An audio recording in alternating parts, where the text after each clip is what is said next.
Nah, orang tua ini bukan hanya ibunya. Saya mau nengok mama. Loh, kayaknya di Bandung itu jarang ya Bapak disebut. Para suami ya tidak cukup memberikan nafkah. Dan ide dasar moderasi adalah untuk mencari persamaan dan bukan mempertajam perbedaan. Pendidikan yang damai, pendidikan yang penuh kasih sayang dan kebijaksanaan. Lemah ya, lemah iman. Kita jangan sebagai orang tua ya jangan menyerahkan sepenuhnya kepada mencarikan pasangan anak-anak kita yang berkualitas agamanya. Saya mengajarkan anak kadang tidak dengan lisan, mengajarkan untuk berperilaku. Bagi saya tidak perlu memperdebatkan sholat tarawih 23 atau emosi yang tidak terkontrol. Nah, kalau yang seperti itu perlu healing.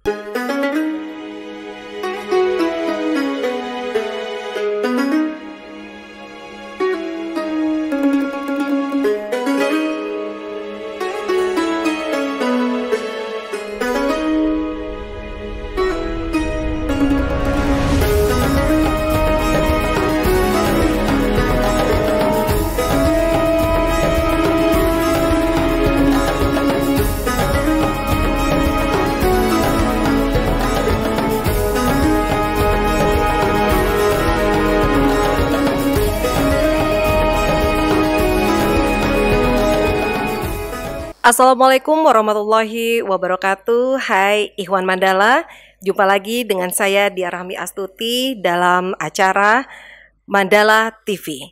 Ya, selama 30 menit ke depan saya akan menemani Ikhwan Mandala tentunya bersama dengan wanita yang sangat istimewa, wanita yang sangat spesial dan beliau merupakan inspirasi bagi semua wanita. Ya, di sini ada Wakil Rektor 4 UIN Sunan Gunung Jati Bandung, Ibu Profesor Dr. Hajah Ulfiah MSI. Ya. Assalamualaikum. Ya, Prof Ulfi, saya biasanya manggilnya Prof. Tapi lebih familiarnya biasanya apa ya, Prof? Mbak Ulfi. Oh, Mbak Ulfi. Dan memang Prof Ulfi ini atau Mbak Ulfi ini adalah orang yang sangat humble ya. Jadi walaupun beliau seorang pejabat di UIN Sunan Gunung Jati Bandung, dari pertama saya mengenal beliau sampai dengan hari ini tidak ada yang berubah. Jadi panggilannya pun lebih senang dipanggil Mbak Ulfi, ya Prof ya. Tapi kalau saya lebih senang manggilnya Prof, kenapa ya? Biar profesornya nular ke saya. Amin, ya Allah. Baik, Ikhwan Mandala, di sini kita akan membahas tentang pendidikan moderasi beragama di keluarga ya Prof ya. Karena memang seperti yang kita lihat saat ini bahwa moderasi beragama ini sedang digaungkan untuk bagaimana kita memiliki nilai toleransi kepada agama-agama yang lain, dan tentunya ini diperlukan adanya pendidikan di dalam keluarga kita sendiri. Nah, kita nggak akan panjang lebar, nanti kita akan tanya sendiri nih sama Mbak Ulfi ya. Saya panggilnya Mbak Ulfi aja kali ya, biar lebih Ikhwan Mandala biar lebih muda lagi. Tapi memang muda loh Prof, terlihat sangat awet muda ya. Jadi di sini kita akan bahas ya tentang kenapa sih pendidikan moderasi beragama itu penting gitu ya. Karena memang saat ini kita sedang digaungkan dengan adanya moderasi beragama, dan kenapa sih Prof itu menjadi penting ya Prof? Baik, Assalamualaikum warahmatullahi wabarakatuh. Alhamdulillah, puji dan syukur mari kita panjatkan kehadirat Allah Subhanahu wa Ta'ala atas segala limpahan karunia-Nya pada sore hari ini, hitung-hitung ngabuburit. Mudah-mudahan kita semua di dalam menjalankan ibadah puasa Allah paringi kesehatan, kekuatan, dan keberkahan untuk kita semua. Salawat dan salam mari kita curahkan kepada junjungan Nabi besar kita Muhammad Sallallahu Alaihi Wasallam. Ini Neng Diah, hari ini memang kita hitung-hitung ngabuburit ya. Ya, ngabuburit. Berbicara terkait dengan pendidikan moderasi beragama di dalam keluarga. Biasanya kalau muatan moderasi beragama itu saya berikan di mata kuliah psikologi pendidikan baik S1 maupun S2. Nah, kemudian ketika saya dan teman-teman mahasiswa mendiskusikan tentang pentingnya pendidikan moderasi beragama dimanapun berada, ternyata memang pendidikan keluarga juga sangat penting. Karena seperti yang kita ketahui bersama bahwa sebelum peserta didik mengikuti program pembelajaran di lingkungan pendidikan formal, maka anak atau peserta didik itu memang berada di lingkungan keluarga, Iya. berada di dalam asuhan, berada di dalam bimbingan dan pendidikan oleh orang tuanya. Kenapa orang tuanya? Karena saya yakin semua juga pada tahu orang tua memiliki kewajiban untuk mendidik anak. Nah, orang tua ini bukan hanya ibunya. Walau praktek di Indonesia kebanyakan yang melakukan bimbingan, pendampingan dalam pendidikan anak itu adalah ibunya. Coba Teh Dia tanyakan kepada mahasiswa, kapan mereka belajar, dengan siapa dia belajar, dengan siapa dia didampingi mengerjakan PR, oleh siapa dia mengambilkan rapot di sekolah, siapa yang mengantar anak sekolah dan lain sebagainya. Pasti banyaknya mereka menjawab mama. Betul. Apalagi di kultur Sunda. Iya, betul. Saya selalu mendengar dari teman-teman dan tetangga, Bolvi, saya mau pulang dulu ke mama. Saya mau nengok mama. Loh, kayaknya di Bandung itu jarang ya Bapak disebutkan gitu. Sementara saya sendiri terkadang, saya mau ke Abah dulu, mau mendoain Abah, mau mendoain Mimi kayak gitu.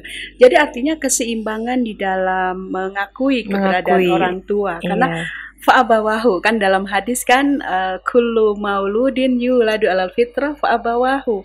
Fa'abawahu kan bukan ibunya saja. Fa'abawahu orang tuanya, kedua orang tua ya. Fa'abawahu yuhawidanihi au yunassiranihi au yumajisanihi. Jadi seringkali di kita praktek pendidikan itu memang dilakukan oleh ibu ya, pendampingan, kemudian arahan dan lain sebagainya, itu biasanya dilakukan oleh ibu. Nah, ini pendidikan gender mungkin di dalam perspektif keluarga harus diberikan kekuatan dan pemahaman kepada para bapak-bapak dan suaminya. Jadi kembali kalau persoalan ini, para suami ya tidak cukup memberikan nafkah lahir kepada anaknya, tetapi juga ini nafkah bagaimana mendidik dan pembimbingannya. Apalagi terkait dengan moderasi beragama. Karena moderasi beragama itu adalah proses memahami sekaligus mengamalkan ajaran agama secara adil dan seimbang agar terhindar dari perilaku yang menyimpang yang tidak diajarkan di dalam agama.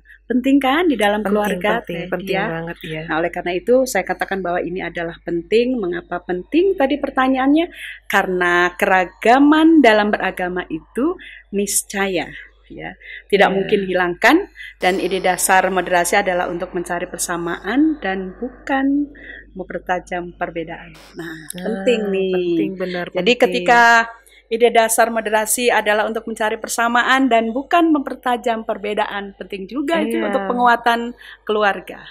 Untuk ketahanan sebuah keluarga. Betul. Nah, ketika keluarga ingin utuh, ketika ingin keluarga langgeng, sakinah, mawadah, warohmah, salah satunya adalah kita tidak mencari tidak mempertajam perbedaannya. Kenapa tidak mempertajam perbedaan?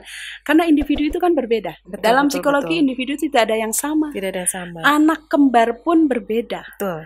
Nah, dua insan laki dan perempuan disatukan dalam sebuah tali pernikahan, ya. Iya. Tentunya pastinya pasti terjadi perbedaan ya. Sudah kita pahami bersama ya berbeda. Berbeda kultur bisa jadi. Betul. Satu orang Sunda Tasik Malaya dengan Sundanya Cianjur pasti beda. Beda Prof. Ya.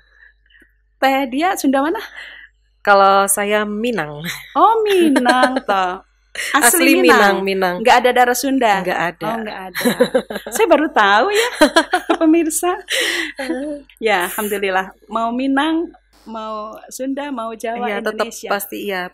Tapi ya benar-benar sih Mbak Ulfi ya, kalau misalnya kita bicara tentang bagaimana kita melihat persamaan bukan perbedaan itu dipertajam. Memang ini fondasinya adalah di keluarga.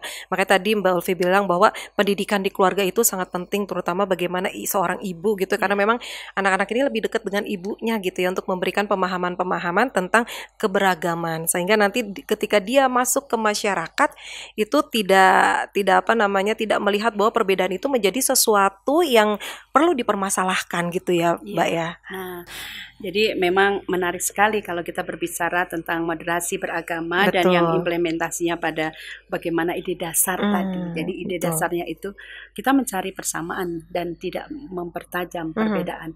Kenapa di dalam keluarga penting? Karena memang kalau berbicara individu ya pasti berbeda. Menyatukan dua makhluk yang sangat berbeda psikologisnya.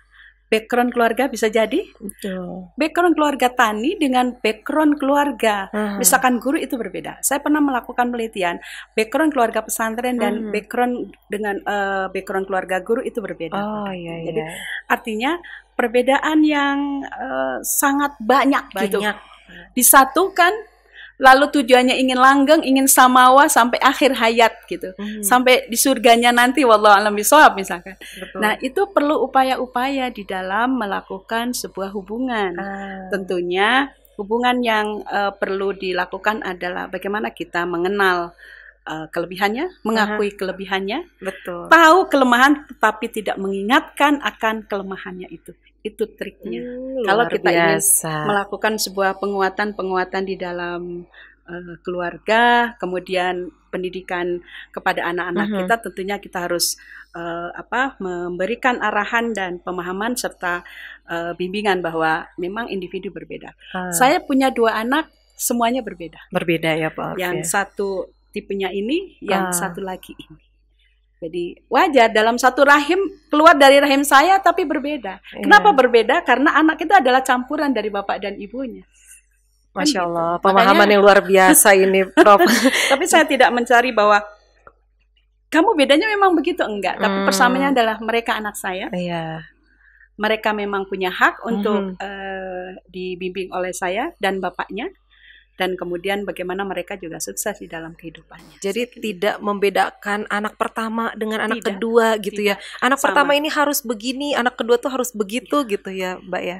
Jadi ya karena memang berbeda. Anak saya 2, laki dan perempuan. Dari jenis kelaminnya saja sudah berbeda, wataknya berbeda, IQ mereka berbeda, hobi mereka berbeda, cita-cita mereka berbeda, nggak ada yang sama. Bahkan makanan pun mana? Saya hanya mencari persamaan ketika mereka berdua senangnya apa. Gitu.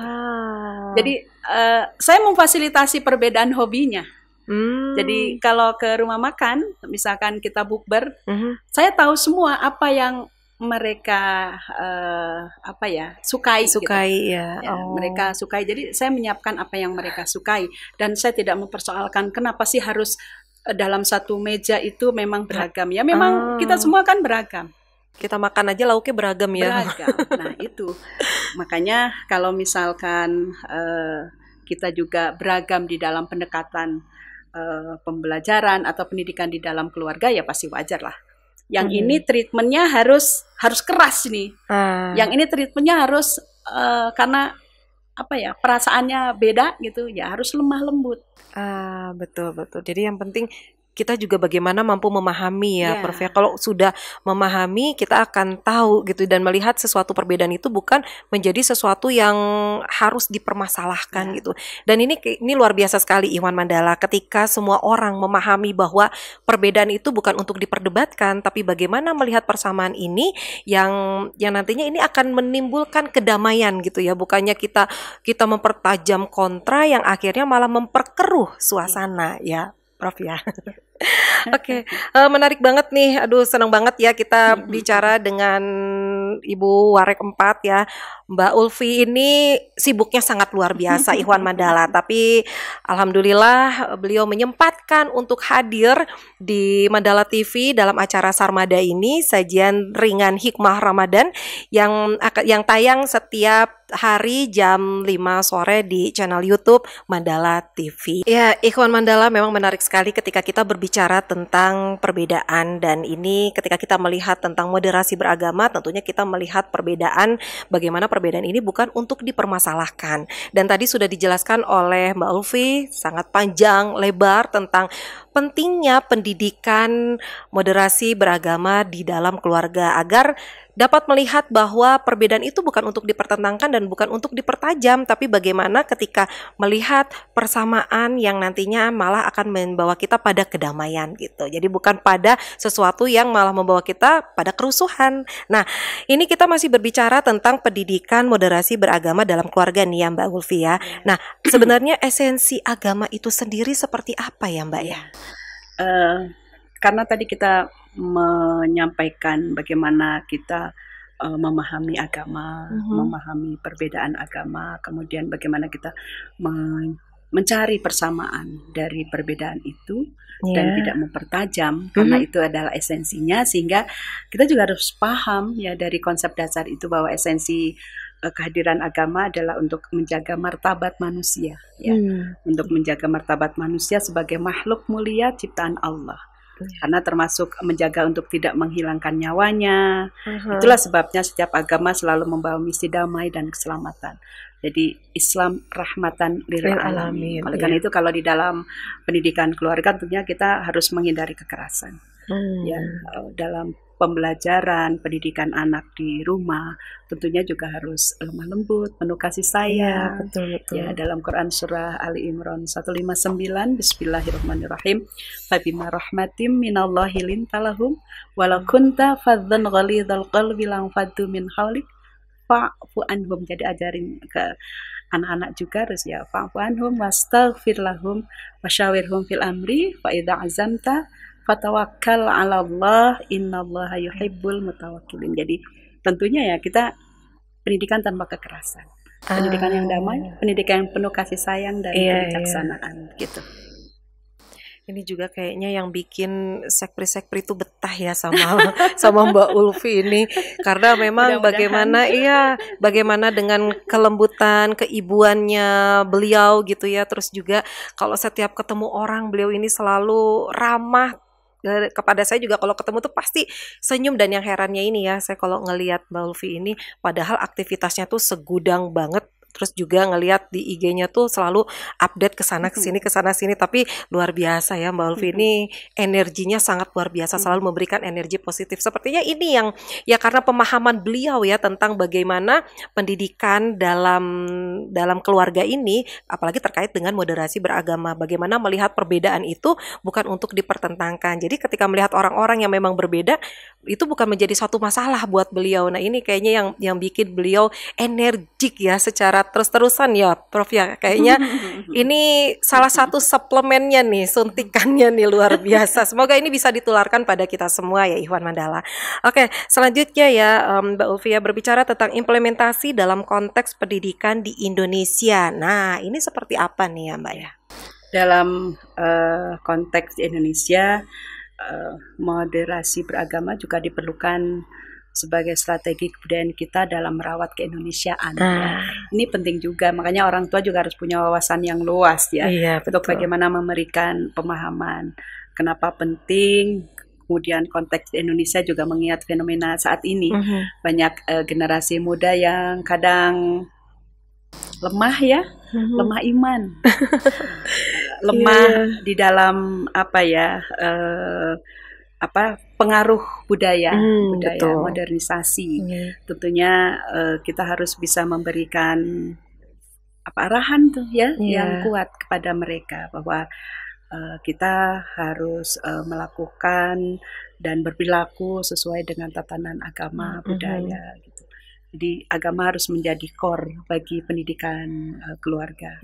Jadi kalau ini menjadi pegangan bagi keluarga, bagi orang tua untuk mengasuh dan mendidik, insya Allah hal-hal yang negatif, yang menurut kita takut akan generasi yang lemah, maka insya Allah kalau misalkan kita sudah memiliki tatanan kehidupan yang damai, tatanan agama yang kuat, nggak akan terjadi lah. Jadi kita jangan sebagai orang tua ya jangan menyerahkan sepenuhnya kepada guru ya di sekolah ya, pendidikan formal karena memang orang tua itu adalah madrasatul ummah, penting bagi kita. Makanya para istri, para suami, bapak dan ibu ya harus senantiasa belajar harus senantiasa mencari, terus belajar untuk bisa melakukan tugas dan tanggung jawabnya untuk mendidik anak dengan baik. Iya, jadi terus-terusan juga ya yang di rumah, walaupun misalnya ibu kan kadang ada yang saya hanya ibu rumah tangga, tapi ibu rumah tangga juga perlu untuk menambah wawasan ya Mbak Yulfi ya. Ya, namanya belajar kan sepanjang hayat, Iya, mencari iya. ilmu dimanapun berada. Di pengajian bisa, di masjid bisa, Betul, misalkan betul. di rapat-rapat RT RW juga Mhm. bisa. Iya, Dimanapun betul. bisa menjadi tempat atau media untuk Ah. belajar. Bagi yang memang cerdas di dalam bermedia sosial itu bisa belajar loh. Betul. Informasi-informasi juga bisa kalau Cepet kita memang banget ya. positif Betul, gitu. betul. Positif mengambil hikmah dari apa yang tersajikan dan kita gunakan ketika yang positif itu.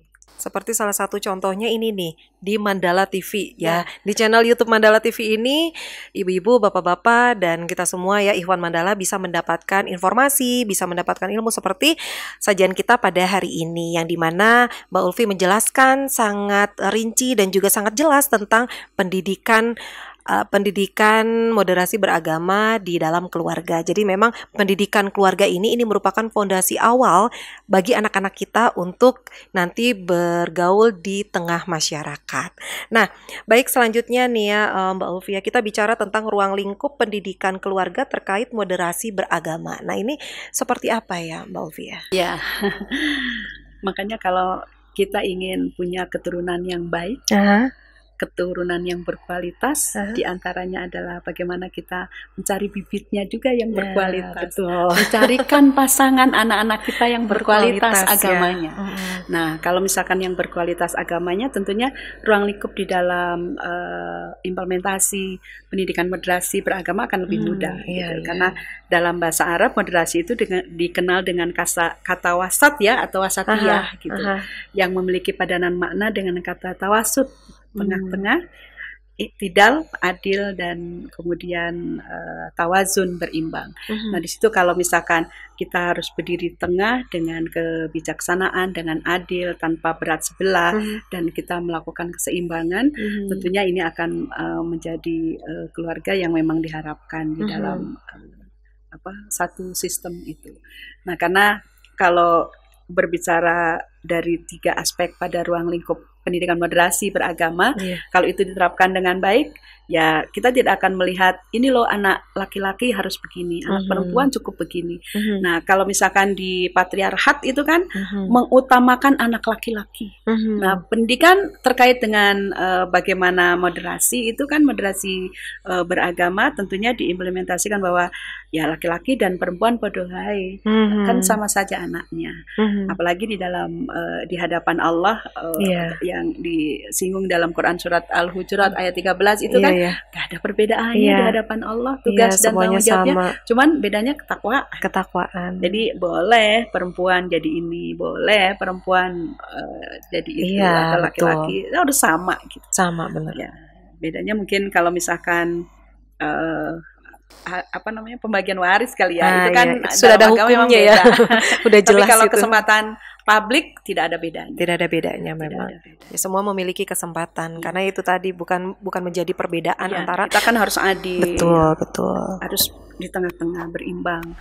Kita memandang laki dan perempuan sama. Misalkan kalau kita punya anak perempuan, kebutuhannya berapa? Jangan hanya ini yang kita utamakan laki-laki, kita utamakan anak yang pertama, kebutuhannya sampai mana, yang kedua juga kebutuhannya bagaimana, ya kita harus seimbang dengan kebutuhan dan keperluan-keperluan yang dimilikinya gitu. Iya.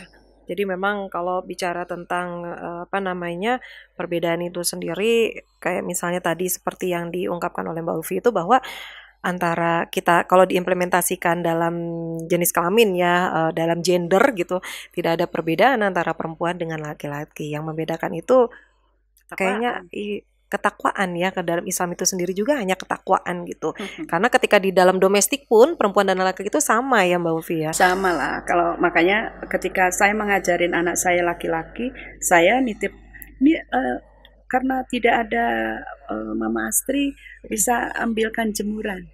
Terus kalau keluar kota nitip bunga. Artinya laki-laki nggak apa-apa disuruh nyiram bunga, kemudian dia nyiram bunga, ngangkat jemuran, nanti kan dia kalau punya istri Betul, Istrinya betul. nggak ada, istrinya sakit. Siapa yang kecemburuan kalau dia belum punya kemampuan untuk membayar asisten rumah tangga? Aha, Gitu. betul, Jadi betul, betul. semuanya memang harus dididik dari awal, dididik dari Seimbang ya, kecil. benar-benar seimbang ya Mbak ya, bahwa Ya, ya kayak misalnya perempuan dan laki itu sama, jadi cara mendidiknya pun seimbang gitu. Jadi tidak ada perbedaan bahwa laki-laki itu harus seperti ini, perempuan itu harus seperti itu. Dan juga persamaan laki-laki dan perempuan bahwa perempuan juga bisa loh jadi pemimpin, bukan hanya laki-laki aja gitu. Terus juga kayak misalnya pekerjaan domestik bisa loh dilakukan oleh laki-laki, bukan hanya oleh perempuan. Nah, ini juga sebenarnya bisa diimplementasikan dalam moderasi beragama itu sendiri ya Mbak ya. Jadi ketika kita melihat bagaimana perbedaan-perbedaan yang ada ini bukan mempertajam, yang nantinya malah timbul intoleransi ya. Justru bagaimana kita mampu memiliki toleransi kepada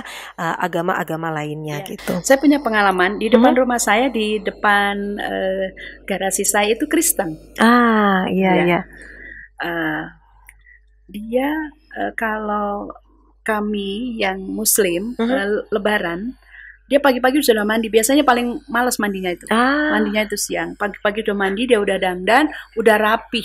dia yang semangat ya. Ya, dia rapi. Kemudian kita pulang dari masjid, Aha. ya. Kita pulang dari masjid, dia Assalamualaikum. Ah, Haji minal aidin wal faizin, kayak gitu.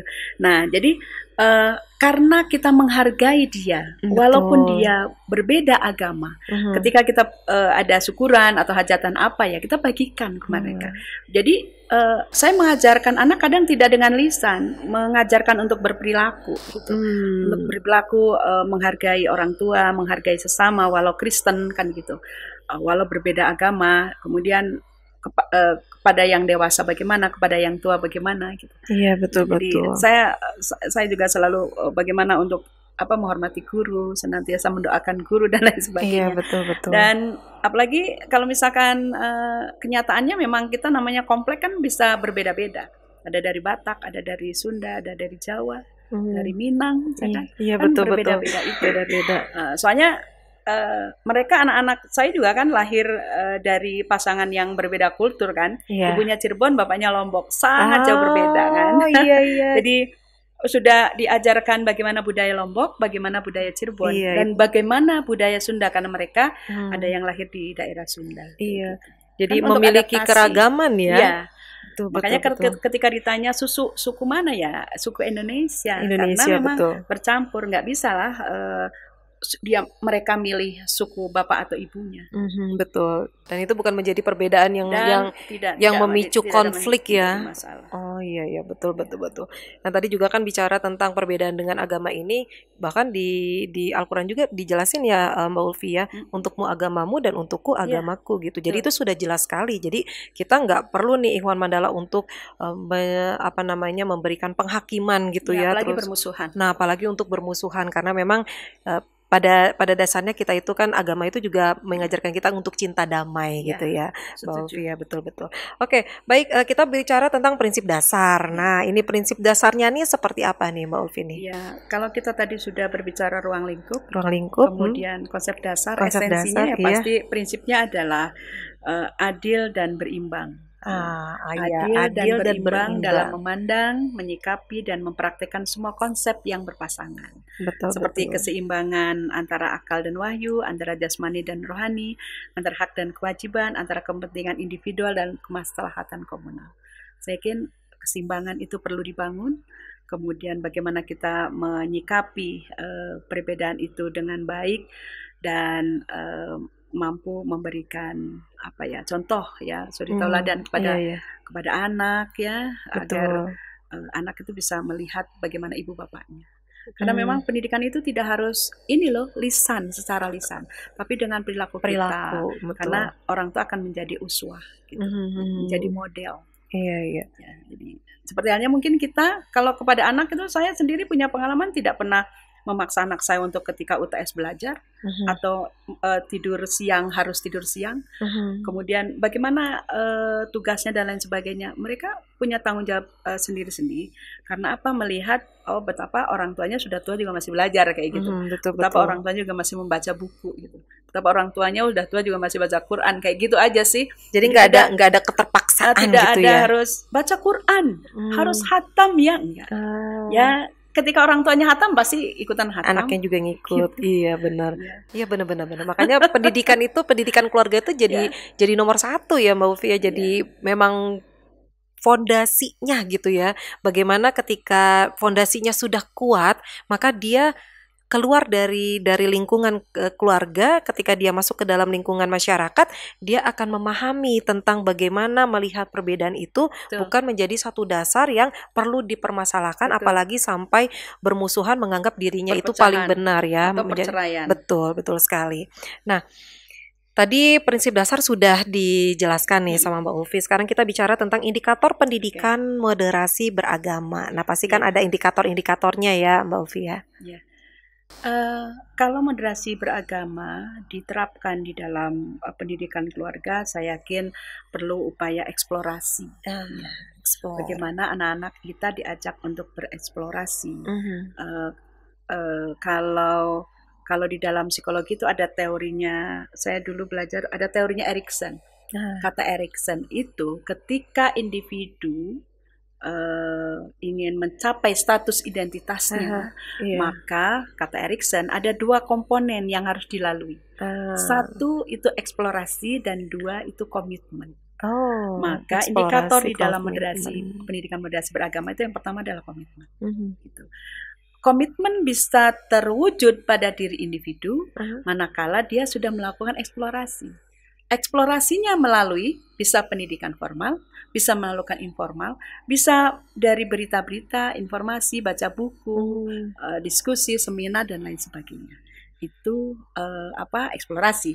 Ketika eksplorasi sudah tercapai, maka komitmen juga akan bisa terwujud di dalam kehidupan sehari-hari. Jadi eksplorasi dan komitmen menurut teorinya Erikson.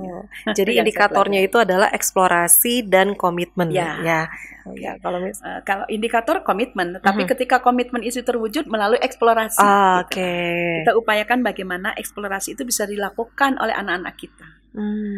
Dan salah satu eksplorasi yang dibutuhkan dalam pendidikan keluarga ya bagaimana orang tua bisa memberikan arahan. Ini loh, kayak sekarang bagi saya tidak perlu memperdebatkan sholat tarawih 23 atau 11. Sudah aman di keluarga saya. Bahkan ketika anak saya sekolah ya saya tunjukkan ini, kalau sekolah ini memang bacaan sholatnya seperti ini, tapi karena pendidikan dalam keluarga ini terserah kamu yang mana, tapi saya ngikut ibu gitu. Oke, kalau ngikut ibu ya harus konsisten dalam kemudian anak saya yang kedua dia pesantren, saya perlihatkan dulu ini pesantren yang mana. Jadi saya berusaha untuk membebaskan karena yang sekolah itu bukan saya. Yang sekolah membebaskan itu pilihan ya. Untuk cita-cita juga dia inginnya sih kuliah di UIN kan gitu ya. Iya, betul. Tapi saya tidak memaksakan. Saya ini ke UIN dulu ya gitu. Ini lo ada jurusan psikologi ini ada. Saya ceritakan semuanya. Tapi saya tidak memaksakan. Nah, ini penting bagi kita untuk bisa musyawarah ya semuanya. Kalau kita tidak melakukan musyawarah, tentunya anak-anak akan merasa tidak diakui keberadaan. Ya, itu juga bagian dari bagaimana mengajarkan anak di rumah ya Ikhwan Mandala, seperti tadi yang dijelaskan oleh Mbak Ulfi ini, bahwa pada akhirnya anak itu akan bisa saling menghargai gitu ya. Karena memang orang tua ini sangat berpengaruh. Kayak tadi bukan hanya secara lisan, tapi bagaimana dari sisi perilaku kita yang pada akhirnya ini akan memberikan contoh kepada anak, sehingga anak akan meniru ya. Karena juga di dalam psikologi juga ya, kalau nggak salah ya Mbak Ulfi ya, bahwa anak itu akan meniru orang tuanya gitu ya.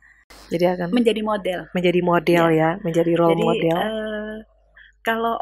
Kalau kita menjadi orang tua yang bijak, yang seimbang untuk melakukan hak dan kewajibannya, hak kewajiban tugasnya untuk mereka, tentunya anak-anak itu akan memodelkan kita justru akan mencari sosok. Biasanya anak laki-laki akan mencari sosok istri itu seperti ibunya. Seperti ibu ya. Anak perempuan mencari sosok seperti bapaknya. Kayak gitu. Jadi artinya kadang misalkan yang dimodelkan siapa? Betul. Ibu atau bapaknya. Makanya kita kan menjadi orang tua harus lebih hati-hati Iya, karena betul, kita betul akan ya. dilihat kok. Jadi role modelnya anak-anak kita ya. Betul, betul, betul. Oke, ini Nah, pertanyaan yang terakhir nih. Gimana Mbak Ulfi? kan indikator tuh ada 4. Ya, Teh dia. ada 4 ya. Selain komitmen ada toleransi. Toleransi. Ya, Oke. Kita ngajarin ya walaupun misalkan kita berbeda agama tapi dia tua ya kasih tahu ke anak ini mereka sama walaupun Betul. agamanya berbeda tapi dia adalah orang tua, ya kasih salim yang baik, menghormati kayak gitu. Kemudian yang ketiga itu indikator moderasi beragama adalah anti kekerasan. Anti kekerasan. Jelaskan kalau memang pendidikan ini terlaksana dengan baik, pastinya kita bisa meminimalisir kekerasan. Betul. Karena sekarang kan banyak KDRT itu tidak hanya dari laki-laki saja loh. Sekarang Masya Allah. Iya. Masya Allah kalau lihat sekarang di berita-berita. Kok sekarang banyak terbalik gitu. Saya menyayangkan sekali. Ya kadang kalau misalkan ego yang dikedepankan, emosi yang tidak terkontrol. Nah kalau yang seperti itu perlu healing. Iya.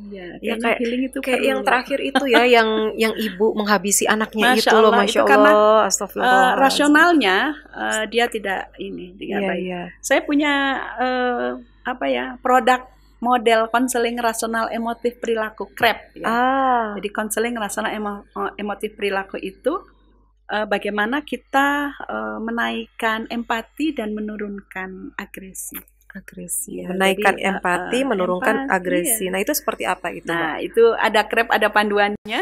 Jadi nanti kalau misalnya Ikhwan Mandala yang ada di berminat Google ya, CREP itu ada, bisa dibaca. Iya, dan juga nanti bisa kunjungi Google Scholar-nya dari Prof. Ulfi. Jadi di situ juga banyak tulisan-tulisan beliau yang bisa untuk dibaca, bisa menjadi bahan bacaan. Ini juga bisa jadi sebagai referensi untuk kita semua, para kaum wanita, para ibu-ibu, para bapak juga ya, untuk mampu memberikan pendidikan kepada anaknya. Jadi karena memang pendidikan keluarga ini sangat luar biasa, karena Mbak Ulfi ini kan backgroundnya dari psikologi ya, jadi sangat paham banget bagaimana melihat seseorang itu berbeda dari sudut pandang yang berbeda gitu. Jadi tidak dari sudut pandang yang sama, karena memang setiap orang itu memiliki frame of reference dan file of experience. Betul. Gitu ya, itu berbeda-beda, sehingga dari perbedaan ini beliau sangat memahami gitu ya, ketika melihat bagaimana perbedaan itu bukan untuk dipertentangkan. Dan semoga ini juga nanti menjadi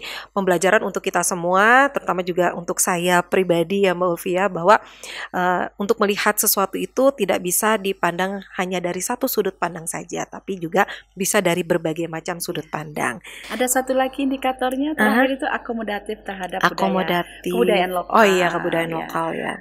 Kita misalkan dari Jawa, dari suku Sasak misalnya, tapi kan harus diakomodatif terhadap budaya lokal, karena saat ini berdomisili di daerah Sunda, tentunya kita harus beradaptasi dengan lingkungan Sunda. Sampean kan dari Minang ya, pasti Minang itu matriarkat. Iya, betul.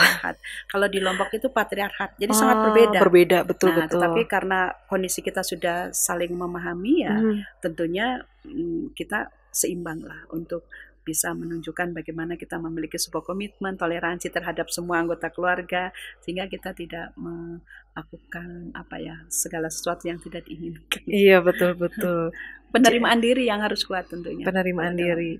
Jadi tadi 4 itu komitmen, kemudian toleransi, terus anti kekerasan, akomodatif ya terhadap kebudayaan lokal. Wow, ini ilmu baru juga ya untuk Ikhwan Mandala mengetahui bahwa itu adalah merupakan indikator dari pendidikan moderasi beragama. Nah ini pertanyaan yang terakhir nih Mbak Ulfi, nggak kerasa ya waktunya, padahal ini perasaan baru sebentar banget gitu ya. Tapi ini kita sudah masuk pada pertanyaan yang terakhir, bagaimana nih implementasinya? Oke, baik.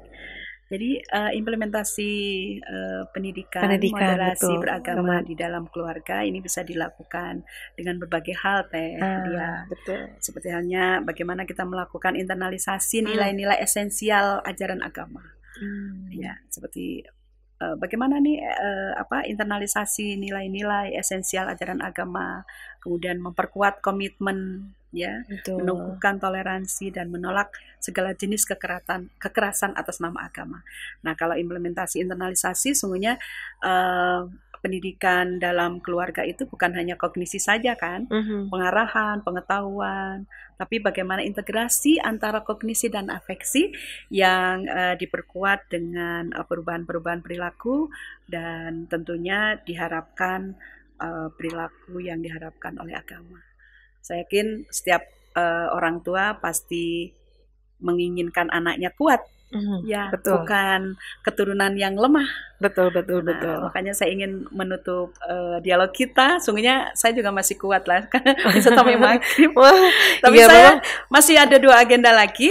Tadi ya, satu saya harus ngasih pembekalan medpen ke mahasiswa psikologi S1 dan ada tamu bimbingan S3. Jadi Ikhwan Mandala. Ya, Ikhwan Mandala pasti semua orang tua ini ingin memiliki anaknya kuat iman, kuat akhlak, kuat segala-galanya tentunya. Karena dalam Quran surah An-Nisa ayat 9, Bismillahirrahmanirrahim, wal yakhshal ladzina law taraku min khalfihim dzurriyyatan di'afan khafu 'alaihim falyattaqullah wal yaqulu qawlan sadida. Jadi hendaklah kita memiliki keturunan yang kuat ya. Jadi jangan sampai kita memiliki keturunan yang lemah, karena kan itu sebuah kekhawatiran orang tua akan generasi-generasi saat ini. Oleh karena itu perlu adanya penguatan pendidikan agama dan bagaimana menginternalisasikan agama dalam kehidupan sehari-hari. Itu saja. Ya, luar biasa. Ini juga saya pribadi di sini juga nggak kerasa sudah 30 menit ya. 30 menit kita bersama bincang-bincang dengan Wakil Rektor 4 UIN Sunan Gunung Jati Bandung, Profesor Dr. Haja Ulfia MSI. Pokoknya ini sangat luar biasa pengalaman yang kita dapat, dan tadi seperti yang dijelaskan oleh Mbak Ulfi, panggilan akrab beliau ya, bahwa pendidikan moderasi beragama di dalam keluarga itu sangat penting, karena di dalam pendidikan agama, di dalam pendidikan keluarga itu sendiri kita nanti akan melihat bahwa bagaimana anak-anak kita, bagaimana cikal bakal penerus bangsa ini melihat perbedaan itu bukan untuk dipermasalahkan, bukan untuk bukan untuk dipertajam, tapi bagaimana ketika perbedaan ini menjadi indah dan akhirnya kita mampu melihat persamaan yang nantinya akan memunculkan perdamaian gitu. Karena memang Islam itu mengajarkan kedamaian ya, karena Islam itu damai ya, bukan begitu ya Mbak Ulfi ya? Setuju sekali. Ya, sangat luar biasa. Baik Ikhwan Mandala, tidak terasa ya kita sudah di penghujung acara. Saya Dia Rahmi Astuti mohon undur diri, dan jangan lupa untuk subscribe channel YouTube Mandala TV, dan jangan lupa juga untuk like, share, komen, dan terus pantengin setiap jam 5 di Mandala TV YouTube channel. Baik, kita bertemu lagi di lain kesempatan. Terima kasih, mohon maaf atas segala kekurangan. Terima kasih Mbak Ulfi atas waktunya ya Allah, Masya Allah. Ini udah mau running lagi ya, udah ada 2 kegiatan lagi ya, Masya Allah, nggak ada capeknya, luar biasa. Semoga energi beliau itu menular ya kepada kita semua, dan kita bisa salah satunya sekarang Mbak Ulfi ini menjadi role modelnya saya gitu. Alhamdulillah. Ya, karena melihat luar biasa sekali gitu, terus juga melihat bagaimana keramahan beliau kepada semua orang, tidak pandang bulu siapa itu gitu ya. Dan akhirnya saya Dia Rahmi mohon undur diri. Terima kasih atas perhatiannya, mohon maaf atas segala kekurangannya. Billahi taufiq wal hidayah. Wassalamualaikum warahmatullahi wabarakatuh. Sampai jumpa.